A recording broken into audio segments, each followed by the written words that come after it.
Welcome back to the Carton Show. Before we get into the Kansas City Buffalo game, real quick, University of Miami has a tight end. His name is Cam McCormick.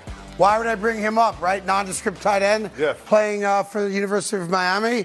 Well, he is now coming back for his fourth, no, his fifth, no, his sixth, no, his seventh, no, his eighth, no, his ninth year. No. Did he go on a mission? His ninth year. Ninth year? He was in the same high school recruiting class as Justin Herbert, Jalen Hurts, and Nick Bosa. He's now in college for 9 years. And Miami's like, yeah, listen, we love AARP guys in our roster. Now, here's what Mr. McCormick looks like now. Yeah, there you go. Dude, yeah, that is starting tight end for man. of Miami. He's not aged well. It's the sun down there. Your turn just getting like a lizard kind of thing. But I mean, what are we doing? Got a moisturize. Right. Respectfully, how's that possible? He got red shirted once. He got a couple medical green shirts. He said he spent 7 years at Oregon. Yeah.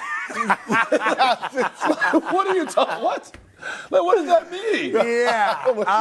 The big question is, spent first 7 seasons of a career at Oregon. And I don't want to be that guy, but red shirt's a tight end. But what's his academic load in year 9? Oh man, waste management. I can tell you what, my son's a senior in Miami. He's majoring in glass blowing. McCormick is also a senior in Miami. Senior citizen. I'm not even kidding. Kid takes glass blowing. Costs $75,000 a year. He's blowing glass. He's making bongs. Yeah. To be honest. But there's a joke there I won't tell. I felt it too. I was like, oh man. Yeah, he's a sophomore. All right. Oh man. Let's go to Kansas City and Buffalo. Like, no joke, there were kids playing in the Kansas City Buffalo game that honestly 4 years younger than Cam. Came out 5 years after McCormick did from high school. All right, anyway, Steve Spagnuolo, the longtime and rock star, frankly, defensive coordinator, formerly for the Giants, been now in Kansas City for seems like a decade, I guess, talked about how hard it is to guard Josh Allen. Look, it's high praise from a guy that's been around a very, very long time, seen a lot of really good quarterbacks. He's also not stupid. He's not going to say it's going to be easy stopping him. Plus, they played each other 5 weeks ago, whatever it is now. And while you could say that the game came down to the Kadarius Toney offsides, that was a very competitive, close game, back and forth. And the one thing about this game, Willie, I'll start with you, is that there's no secrets at this level. Like, we know as the Kansas City Chiefs, everything the Bills want to do with Josh Allen and what he brings to the table. And one of the things he brings to the table is what Kansas City is very familiar with, and that is everything that happens off script. And that's what Mahomes is the best at, right? And you saw that in the Chiefs win against the Dolphins. Play breaks down, guys are guarded, clock goes off, boom, then we go get 20 yards. Josh Allen does that as well. Yeah, but at the end of the day, he told us something that we all knew already, right? But what didn't he tell us? He didn't talk about his arm, his decision-making, right? Because he knows that's where they feel like the Chiefs have the edge. If you go back to against the Dolphins, man, Spags did a great job, and I wish I had film to show it. Man, when Tua came to the line, he showed single high safety. So Tua's like, oh, one safety, boom. During the play, they rotated to 2 high safety. What was the one bugaboo to his issue all season? Taking away his first option. So it kept Tua in the pocket. Because the quick release. So it kept Tua in the pocket, holding on to the football, which allowed the dogs to go hunt, and it took away his number one option, Tyreek Hill. So Spags knows all that. I don't care if you run. You're going to be Josh Allen. You're going to be the wild cowboy. But I know if I can somehow force you to throw me the ball, make bad decisions by disguising coverages, we're going to come out that game on top. When you listen to Spags, like, the obvious thing is Josh Allen's running ability and how difficult it is for him to tackle him, especially if you're a DB. Right. What has really fueled this Bills run has been James Cook. Like, that's really what's going to determine these games in the playoffs, is how successful James Cook is. Because Josh Allen, we know what he's going to do. But James Cook is really what's turned around this offense. And I really think that if you're Spags, I think he's going to have to I would push back on one aspect of that.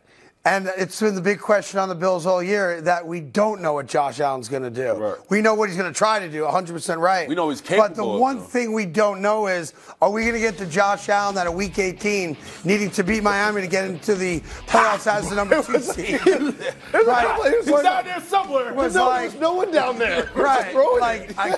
And by the way, that was 2 weeks ago. I know. With a chance to win the 2 seed Yes. and be at home, I would say obviously did. But we don't know everything we're going to get out of Josh Allen. Against the Steelers last week, even remember they made a 7-point game. I'm thinking to myself, Josh Allen is one bad decision away from tying this game. Yeah, now to his credit, he didn't make that bad decision. Didn't have that turnover. He didn't have Obviously ran with the ball and held on to it and protected it well. You know, it's funny. When you try to find the cause or reason for why one of these teams is going to lose, on the Buffalo side, it's one of two things to me. Josh Allen throwing interceptions. Turnovers. Or that Fumbles. defense just being totally banged up and being abused. Linebackers.